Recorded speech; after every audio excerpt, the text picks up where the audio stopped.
You are watching Liberty Online TV. This is Liberty Online TV powered by Orange Sierra Leone. Orange Online TV, the 1 year this November, and you know it's in that mean. And throughout the month of November, na celebration period. And as you know, na time where you for coming and support Liberty Online TV for continue for doing work. And the way how we go support Liberty Online TV for continue for the online, na for send we you support. Now for send we you support through the orange money number where you see on the screen and the other bank details them as well for make we continue for do we work. This na Liberty Online TV 1 year celebration. Na Liberty Online TV, all voices count. Then $80 million as grants where they say they can improve on the country economy through the electricity sector. Well, how this particular money has to go for help for improve this sector? Now the question in that today they can ask to the MCC country director when Stephen Grudda. And remember, so you self where they watch the program, we get any question or comments for make regarding this MCC money, you can get the opportunity for ask you questions. Send them to the number 07. Drop your comments at the comment section them. Now the different platform them also you watch with this morning. Liberty Online TV. Once more, I want to remind you and say we don't launch the anniversary project. Also, we they ask for support for let we ensure so we continue to broadcast. Also, you can drop we the orange money of whatever amount you get. Now the screen, also the numbers and they show now. The orange money number they and self with bank details and they. Also, you go drop with your support. Well, I tell you now today in this edition of the program, we go for can talk about the MCC. But before we can look at that particular topic today, we get for do with how Salonga for spend that $480 million where the Millennium Challenge Corporation don't sign an agreement with Salon. Let me just quickly go first at the Sierra Leone Bar Association. They may get the election where one of the presidential candidates them when Augustine Suri Mara, where they represent the Augustine Suri Mara and Team Wara Seri Kamal. Then team they don't talk say go ensure say the courts na Salon give justice to the association. Well, it's talk this as the lawyer them be look inside this case. We get for do with the contest when they contest the presidential candidates right now when are the president for the Salon Bar Association when are Tuma Gento Jabi. As according to Ram, then still believe say Tuma Gento Jabi not supposed to be the president for the association. Well, yesterday they been there na court usai David Yankesi say been there and it go now tell we waiting come out today. After about long term where the matter na the Salon Bar Association been happening between Adama Tuma Jabi Gento, Waraseri Kamal and Augustine Sori Mara for sake the annual general meeting election na Kenema district, we make the aggrieved party Augustine Sori Mara and Waraseri Kamal be take the matter na the law court of Salon for make the court go look inside the matter and give justice to person we forget justice. Augustine Sori Mara, number one of the aggrieved person, been explained. Mind you, not we bring this action at courts.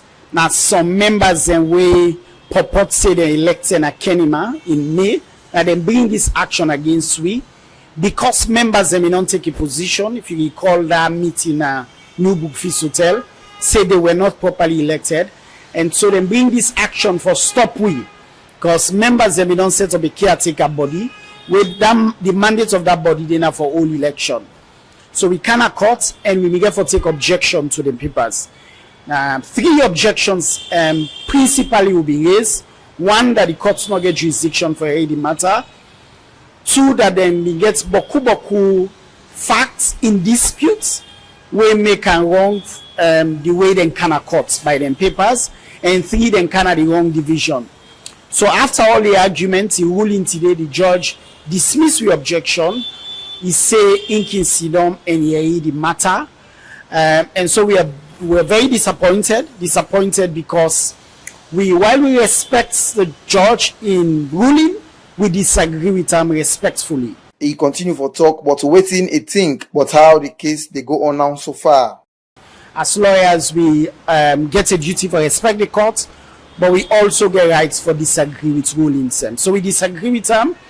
And while we think of ways of challenging this ruling, In the coming days, una go hear from me in terms of what we will do. But I want to assure the members of the Bar Association that we're going all the way on this. We'll challenge this. This would not stand.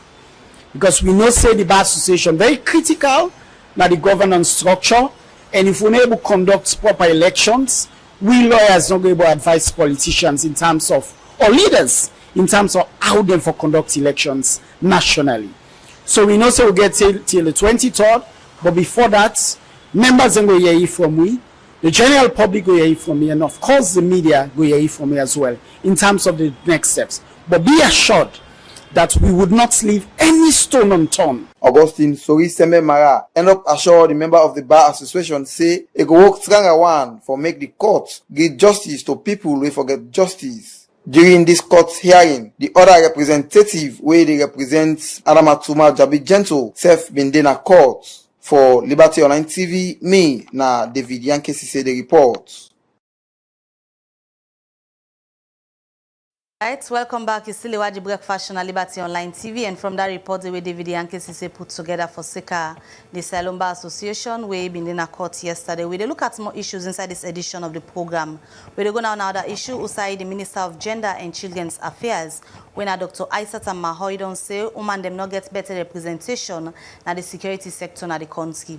Well, he talked this for Sierra the 15th edition of the Regional Open Day Security Council Resolution 1325, where UN Women and other partners them be organized with as way for promote women and girl picking them rights, peace and security. Mohammed Kamara gets more on this and Ego reports. UN Women, na global organization where they champion gender equality by way for promote and upgrade the standard of woman and girl picking them for able access the human rights and for also take part in decision-making process na the world. Now for sake of this make this be time, UN Women join on with the government of Salone and other partner them for organize the 15th edition of the Regional Opening Day on Security Council Resolution 1325 on women, youth, peace and security, where this day they aim for assess the progress we don't day for implement Resolution 1325 now West Africa, where this resolution they urge all countries in Africa for increased women then participation now all United Nations peace and security efforts. Where it be the talk, the UNDP resident representative na Salone, Frederick Appiah, first start to explain but why this day important to women them na Africa. To inform and influence policies and programs related to the implementation of the UN SC 1325 and subsequent resolutions. We acknowledge the modest progress that has been alluded to by the Honorable Minister of Gender a few minutes ago, that we've made modest progress in advancing women's rights in the region. And Sierra Leone is certainly one of the champions of women's rights promotion. However, as my MC has just alluded to, the context in the region is still fragile and marked by conflict and violence, and much more needs to be done, frequently to impact women and girls. Therefore, a lot more remains to be done, which demands us that we juggle our loins with collective efforts to ensure that we push further this noble agenda of the Resolution 1325. Frederick Appiah say we so talk about how UNDP don't they provide support to women and girl picking them na Salone. In Sierra Leone, the UN has accompanied the government in the implementation of this particular Resolution 1325 since its approval by member states in October of 2000, and we remain committed and steadfast to continue to provide the required support required to ensure the implementation. With the support of the UN Peace Building Fund, the UNCT UN country team, in partnership with our NGOs, development partners and colleagues, is working assiduously with women-focused SCSOs from the rural communities to strengthen their institutional capacity, to coordinate their efforts in sustaining peace, and how to make women to work together as a collective force to prevent violence. I am confident that the collective reflections from the women present here today will give further impetus to the aspirations of realizing fully the implementation of the UN Resolution 1325. Inside a talk, the Minister of Gender and Children's Affairs, Dr. Aissata Mahoy, provide updates. This year, the SIMNAP 3 was just launched, which is the third generation of the NAP. We just launched it, and the implementation will start in earnest.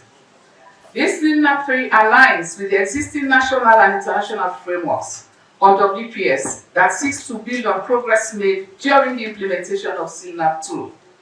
Whilst acknowledging the challenges experienced during the implementation of SINAP 2, it is important to highlight the gains made, especially in the following areas.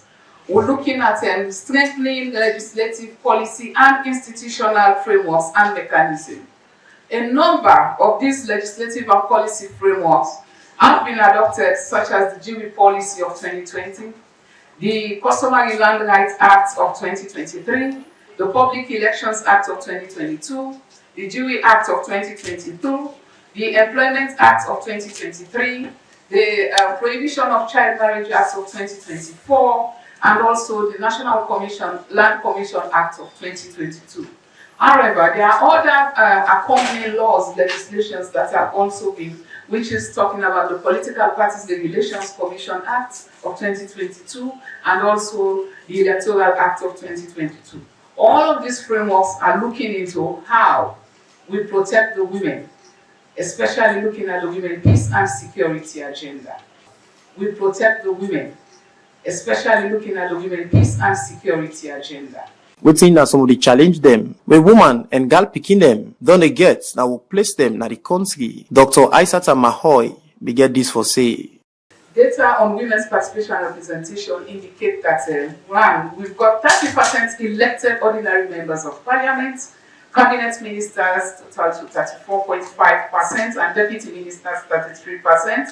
We have 41 elected mayors, chairpersons, and 34% councillors for local council. Sierra Leone Police, we are 23%, and Republic of Sierra Leone Armed Forces is 13% for female representation. So from the data, you can tell there is a lot that needs to be done, especially in the security sector. So we actually need to work together. Dr. Aissata Mahoy end up say the government will ensure say they implement policy them, we go give rights to woman and girl picking them na the country. For Liberty Online TV, Mina Mohamed Kamara, the reports.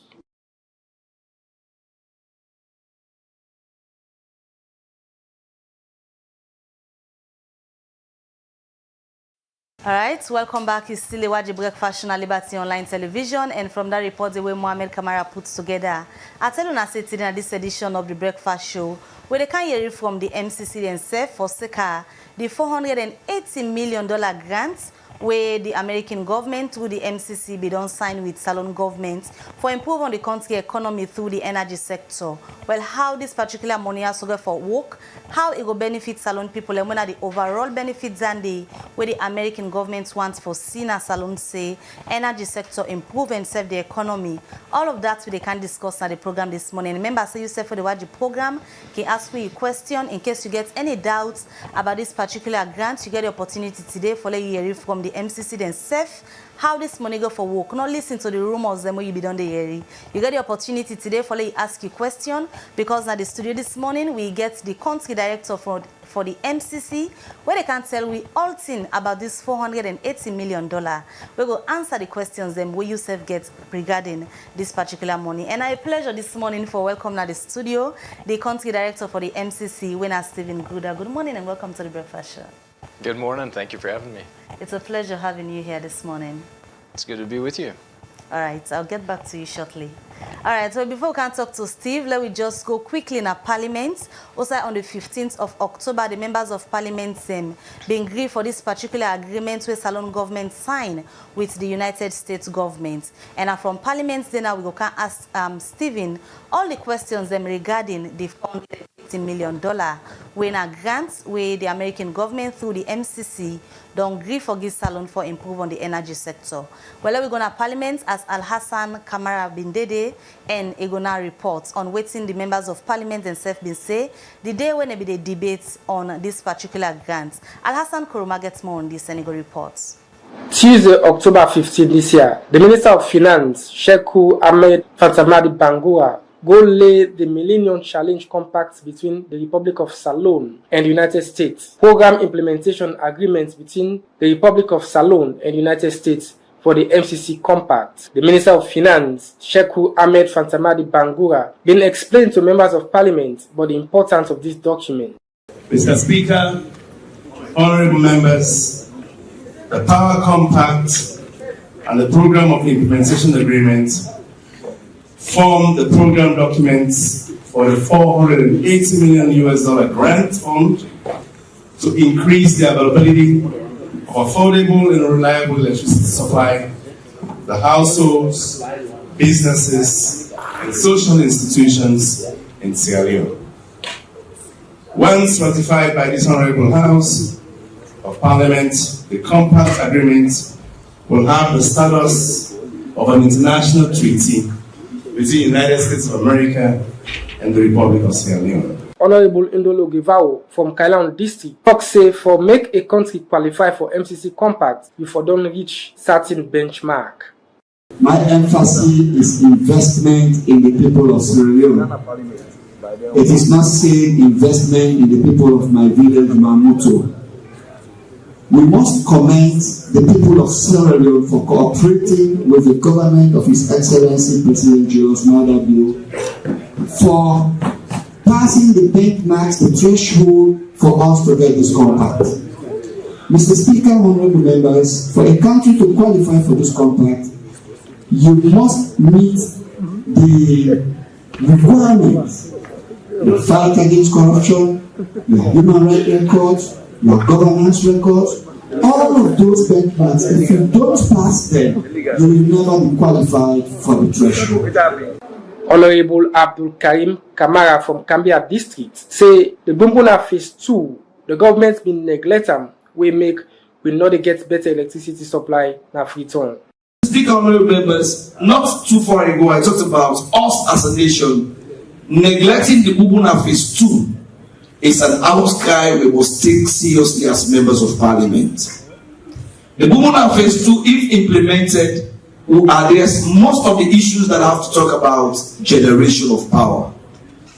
Now we have a situation in which SO2, now the panel of the Kawaso, is not in the port. We are going to have all the connection, distributions lines set up with this MCC. But sadly enough, have we generated enough power to be distributed? So meaning, yet still, we are going to address one aspect, and we have another aspect left to be addressed. For say the government and the opposition and Parliament come together as one for make the country benefit from the MCC Compact, we go boost electricity in a salon. The Deputy Leader of Government Business, Honorable Bashiru Siddiqui, been get this for say. Let us not forget that this MCC project is a 5-year rollout project, Mr. Speaker. And within that 5 years, we will be able, with all of the fundings and pledges that have been done in the energy sector, we will be able to generate enough energy. So what will be left? It's just transmission and distribution. So then, Mr. Speaker, honorable members, we are generating electricity, but our major challenge is transmission. So, Mr. Speaker, honorable members, I want to thank Dr. Kaleyu Kela and his team. I want to thank the Minister of Energy, who is the President, and his team for sourcing these resources. Honorable Abdul Kagbo, the leader of the opposition, been remind government for their commitment for Seka, the one way government been arrested as political prisoners. Release of any persons arrested, detained, and or imprisoned for alleged elections and civil protest. Mr. Speaker, honorable members, you would all agree with me that it was broadcast on national television when the chief minister of our own state went to Bujeru, paid for criminals who have been sentenced for them to be released, and they were all released. And up till now, resolution 4 that says people who were arrested for election-related offences and civil protest should be released. APC has submitted a list, and up till now, the party cannot see one person who has been released. Government has that rules. Government has that responsibility. If you can pay for criminals, why not release opposition supporters who were arrested during elections or who were arrested during civil protest? This is government's own responsibility. Government has a role to play, and government should ensure that they conform to their role and responsibility. The House been later agree for make this document become law, wey go help for improve electricity supply across the country. For Liberty Online TV, Al-Hassan Kuma, the report. All right, so welcome back from Parliament. As we be the watch outside the members of Parliament and be debates before they be agree for this particular contract, so they can talk about today, when at the compact where Salone government don't sign with the United States of America government through the MCC for ensure so they implement the $480 million grant for improve on the country economy through the energy sector. And I be don't introduce earlier the MCC country director, when Stephen Grudda there this morning for council. We all waiting we need for know about this particular compact. We just watched the members of Parliament, but shortly before we come to that, you've been in Sierra Leone for a while now. How do you find Sierra Leone? I love Sierra Leone. Yeah, I'm delighted to be here. I'm joined by my wife, Katie, and our two daughters. And, you know, we're actually expecting a daughter within the next year as well. That would be a Salone titi. Privileged to have my whole family here and very much enjoying being in Freetown. Is it your first time being here? No, I actually lived in Sierra Leone before. 2011, 12, 13. I was working in the nonprofit sector, helping to manage some impact investments in the agriculture sector. And it was actually an interesting experience because I was helping with a manufacturing facility that had electricity lines running right over the top, but our business was running on a generator. That means you're used to our dishes now, the local dishes. I am. I actually really enjoy Sierra Leonean food. Okay. You know, I know the cassava leaf. That's our favorite. Beans, as they say. Crin. I like ground up soup very And you don't much. land the Creole back small. I did talk on small. Yeah. Well, tell the Salone try. people the way they watch you. You na Udat na Salone right now.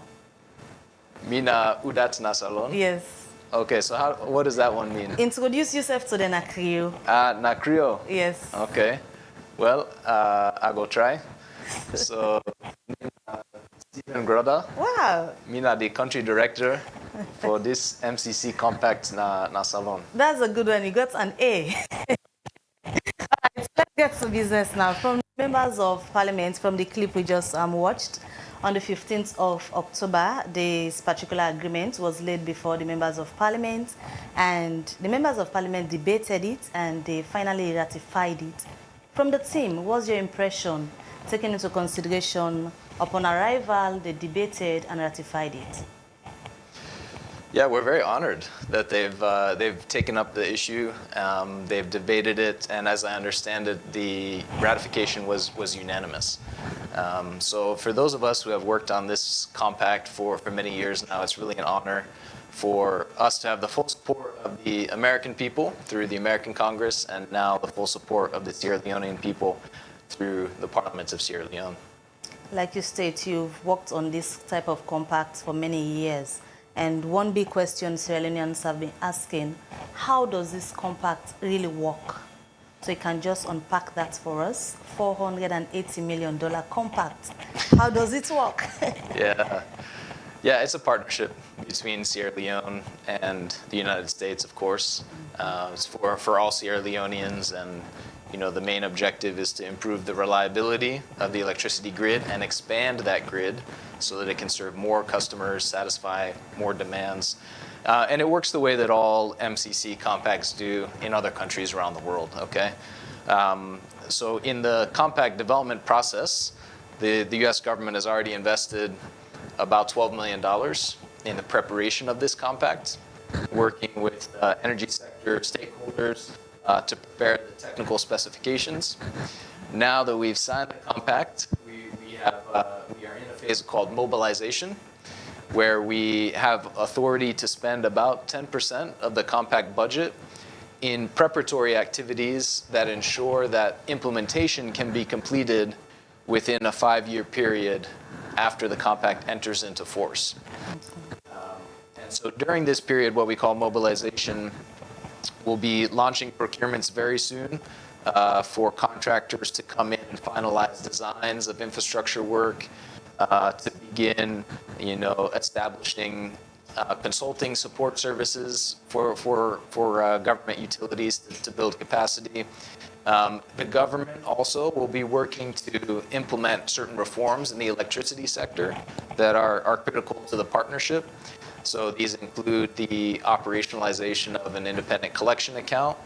They include the finalization of a sector roadmap for the electricity sector, finalization and adoption, updating the grid code, which is actually very important for technical reasons to help Sierra Leone connect and interact more efficiently with the regional power market. And then doing some auditing work to understand what the arrears situation is between the government and EDSA, and making sure that is addressed if there are serious arrears. And then a fifth one is simply related to a monitoring and evaluation plan, getting the details of that finalized before we enter into force. And once those 5 conditions are complete, then from the technical perspective, the requirements within the energy sector are satisfied and we can proceed to enter into force. There's this concern of trust issues between the public servants in government and the public in terms of using disbursements of perhaps such contracts, giving grants to Sierra Leone, for example, how they disburse and spend these monies at the end of the day. And one big question the public has been asking since the agreement was signed between the government of Sierra Leone and that of the US was, is this money coming direct into the consolidated funds, or how is it going to be disbursed? The $480 million grant, is this a bulk that is coming to the government?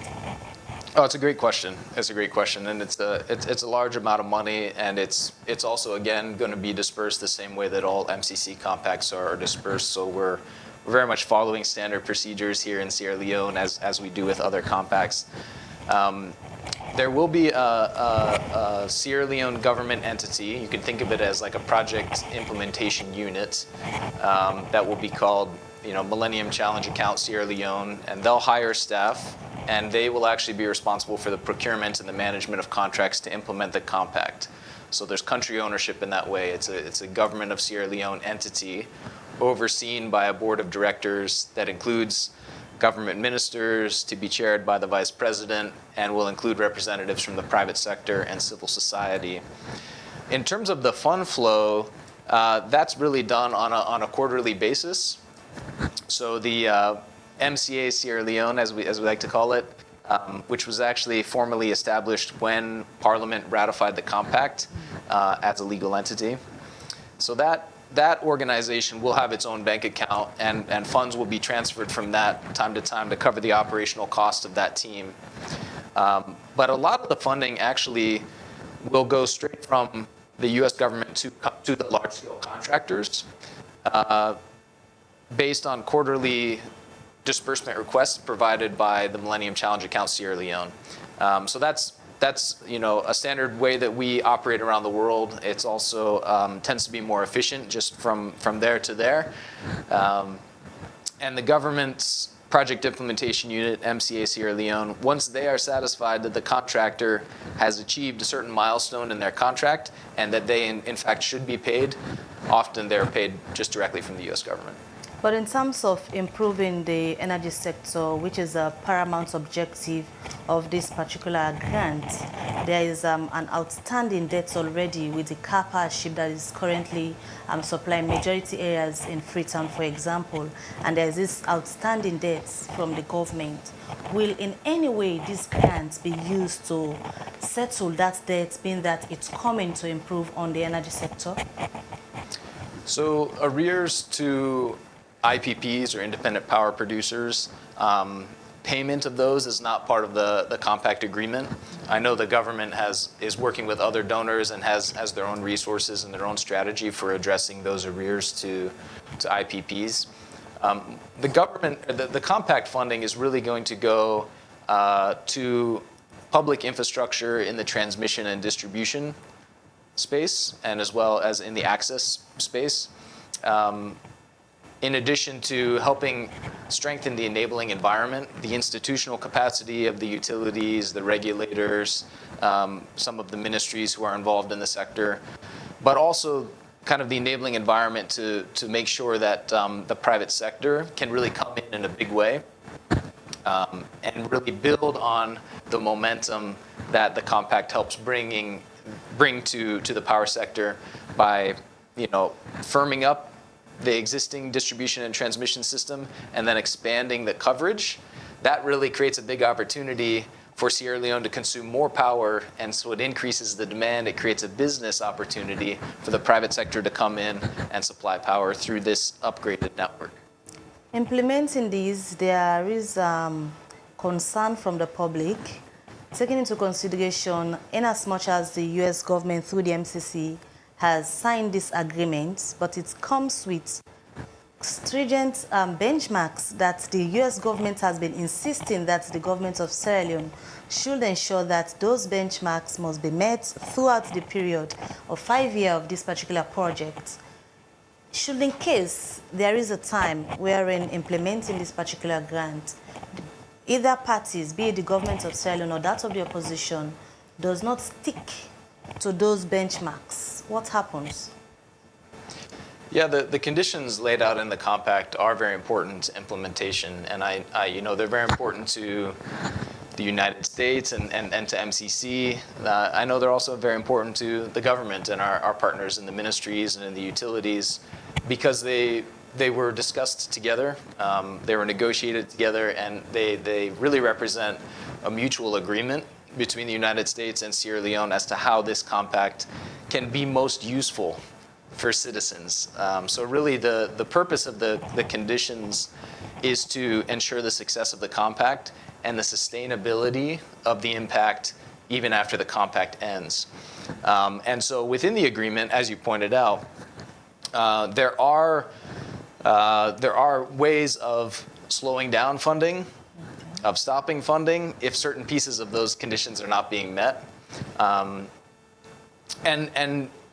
We as a team that will be overseeing the implementation of the compact are going to be working very closely with our government partners to try and prevent that from happening, right? Try and make sure that both the government of Sierra Leone, the utilities, and the United States and the MCC side are able to honor the terms and the expectations that we mutually agreed on in the compact, so that there's not a delay in the process.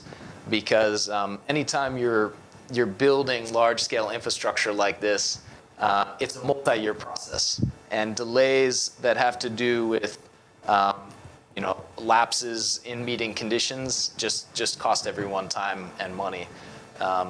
But yeah, I mean, it is typical for MCC to hold up funding for certain activities, projects, if certain conditions precedent are not being met. And all of those terms are very clearly written in the compact. Would welcome you or any of your viewers to even read the document. It's on our website. It's on the embassy website as well. So what are the mechanisms that the team will be using to ensure you closely watch, to monitor, to ensure that these benchmarks are met? Because if you go out there and talk to Sierra Leoneans, they will tell you the implementation of the tripartite committee outcomes, for example, it's a stall for certain reasons, especially some specific things that they need to do, being the government of Sierra Leone and that of the opposition. How will you monitor to ensure that they stick to these benchmarks, taking into consideration there are outstanding issues from the 2023 elections, and the opposition has a strong view that they are convinced that President Bio did not win the election and they are still contesting it. How will you monitor all of these things? Yeah, so these are topics that are being followed very closely by MCC's congressional stakeholders, by our board of directors, and of course by Ambassador Hunt here in country as chief of mission. And I know he has been very open and transparent in the United States perspective of how important these topics are for the compact, but also for the broader relationship between the countries. And so, I think when we talk about the conditions around the compact, we want to understand there are very specific technical conditions in the compact that are related this other question of eligibility of the compact, which is addressing more of the concerns that you've raised. Those eligibility questions, as I said, are being closely followed by our stakeholders and our leadership here in country. And of course, MCC always expects, all of our partner countries to continue to demonstrate a commitment to the principles of inclusive democracy throughout the life of our partnerships. And so that's something that the board of directors watches very carefully. So they are convinced, as it is now, with the cooperation from government to ensure that this project works? Is the team convinced that the government is really cooperating? So for as of today, here as I sit with you, Sierra Leone is eligible. We have signed the compact. It's been ratified. And we are full steam ahead with implementation. If the situation changes, the situation changes. But for today, we're moving ahead. We're optimistic about the future, and I'm excited to get started on really the nuts and bolts of how do you fix the power sector. So now Parliament has ratified the agreement, and like you stated earlier, you are now in the mobilization stage. From mobilization stage, where next? Yeah. No, thank you. Mobilization is a very exciting time. As I mentioned, when the compact was ratified, the legal entity of the Millennium Challenge Sierra Leone was formed legally. That entity is what we call the accountable entity to implement the compact. So that entity needs an office, they need a staff, they need a supporting consultants and due diligence consultants. So right now we're working to set up that admin piece of the team that is going to implement the actual compact itself. At the same time, we have been working for several years now with the Sierra Leone Compact Development Unit under the Office of the Vice President. And so we will continue to work with that team to launch some of the initial procurements so that we don't lose time and we're able to implement it as quickly as possible. So procurements, we're working to get those out later this year, the first ones that can start kind of design work, at the same time as working to stand up the office and the team that is going to take responsibility for the project on behalf of the government. So when would the citizens really start seeing physical work out there? So physical construction, because of the scale of the construction projects that the compact is taking on, some of the most ambitious power sector construction projects in Sierra Leone. First of all, those really won't start until after we enter into force. And entry into force can be anywhere from 1 to 3 years. Sometimes compacts can take it longer. We're going to do everything we can to do it quickly. But I think we'll kind of target the 24-month period for entry into force. Not to drag things out and not to do nothing in the meantime. It's actually a very strategic kind of time frame because there's a tremendous amount of design work, engineering work, resettlement, action plan, land acquisition preparation that needs to be done before you can really begin the construction. And it's all very real part of the construction process. It's just that you don't actually see the shovels in the ground until that preparation work is done. And so the actual construction work is a couple years out.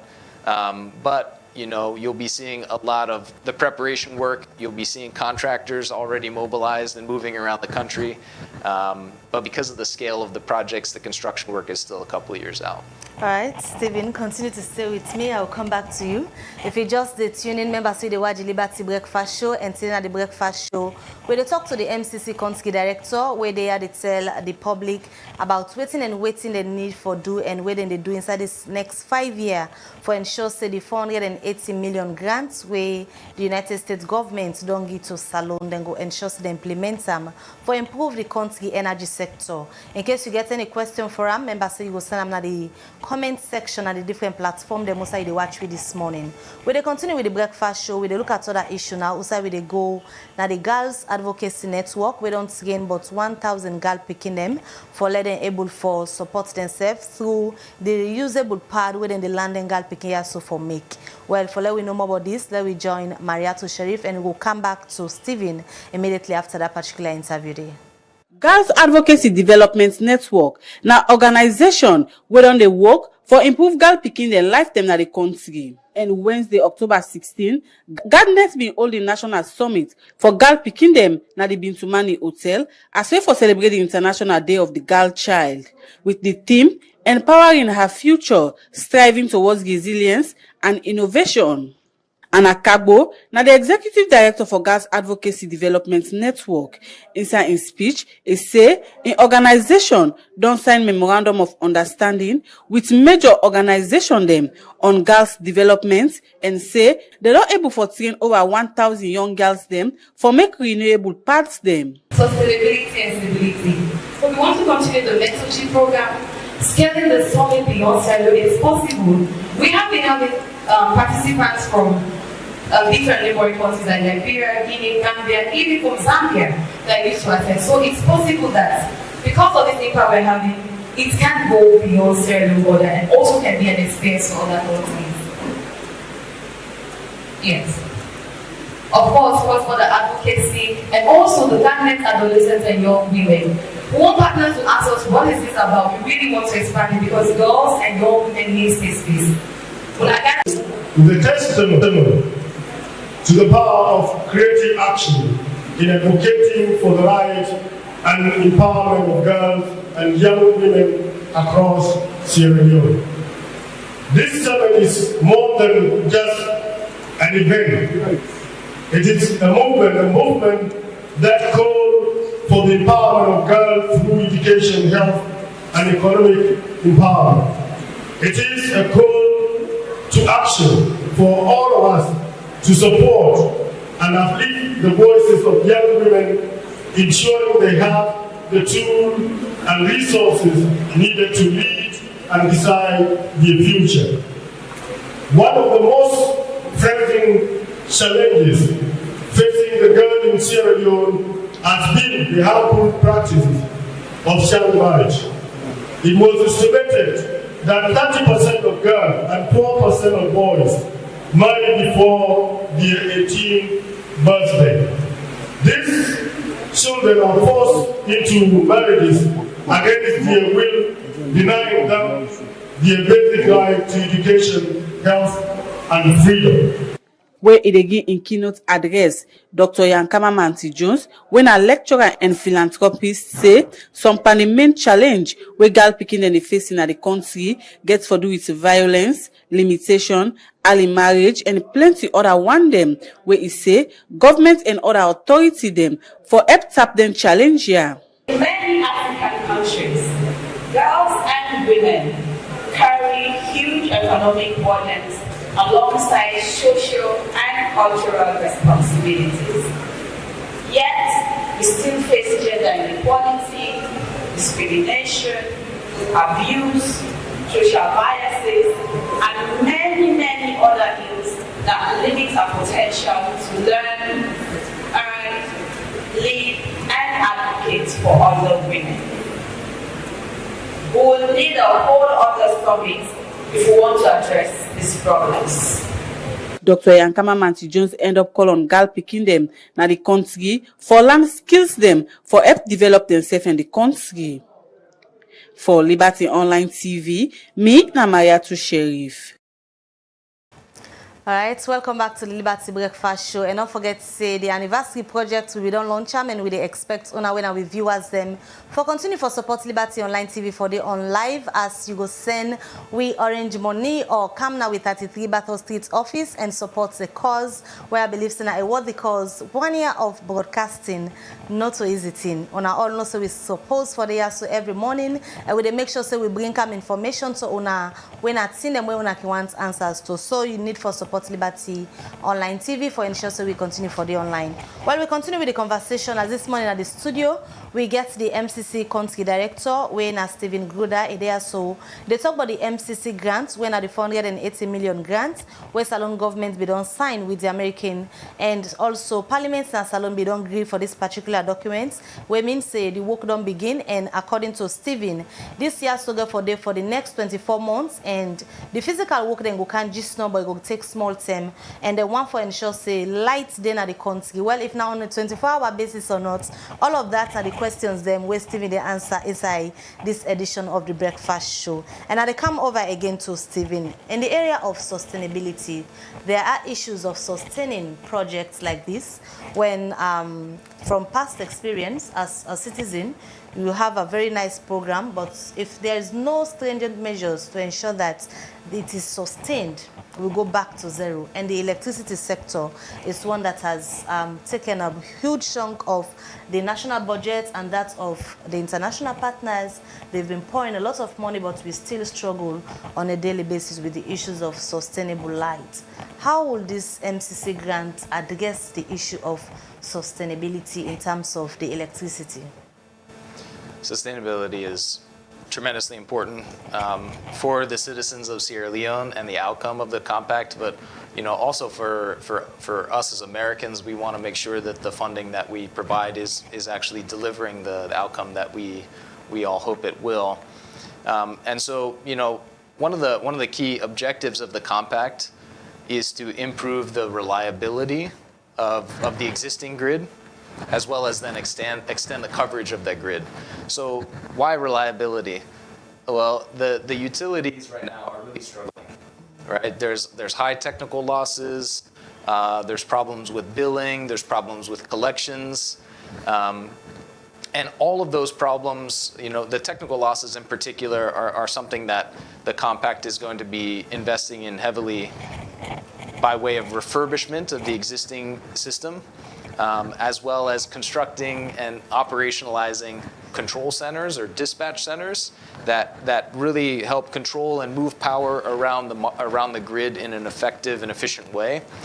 And you can imagine if, as a utility, you're having trouble collecting power from or collecting payment from folks who are receiving power, how much more difficult is that task when the power that they are receiving is not reliable? When a businesswoman has purchased a refrigerator to do her fish business or her milk business or her ice business, but the quality of the electricity actually prevents her from using that or even damages the equipment, it's going to be very hard for someone like that to pay for electricity.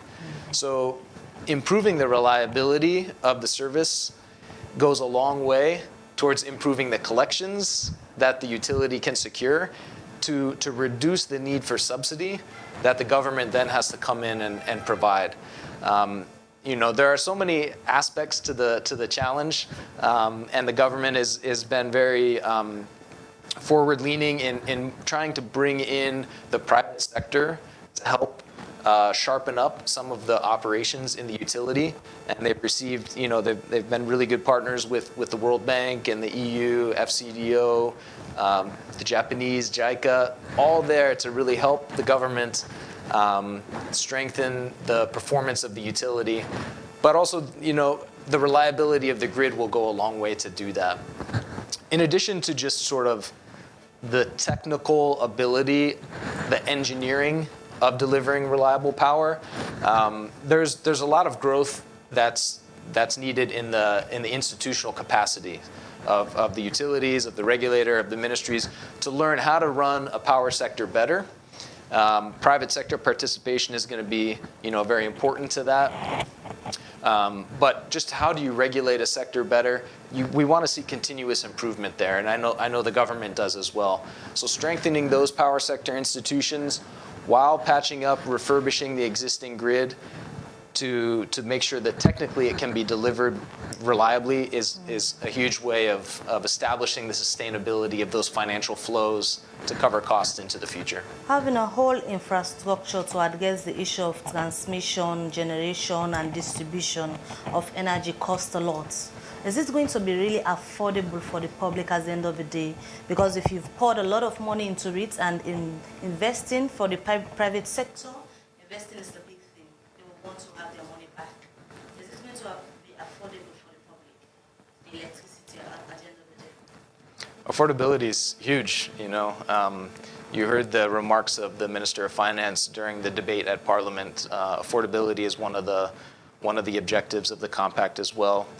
I think, first of all, towards affordability, Like you said, the private sector, they're probably going to take more of a role in the generation space. It's very, it's not impossible, but it's very unlikely that you'll see private sector investment in public infrastructure like transmission, distribution, and even access. And so that's why we've decided to come alongside the government of Sierra Leone as a partner.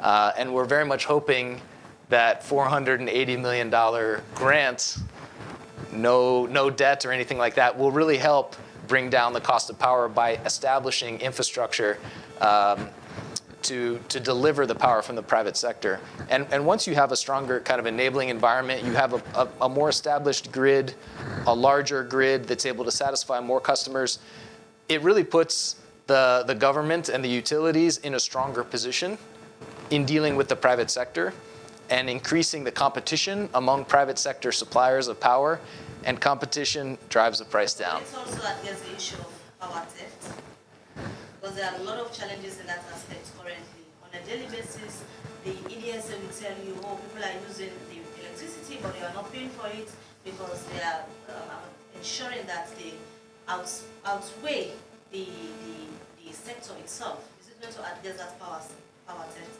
issue?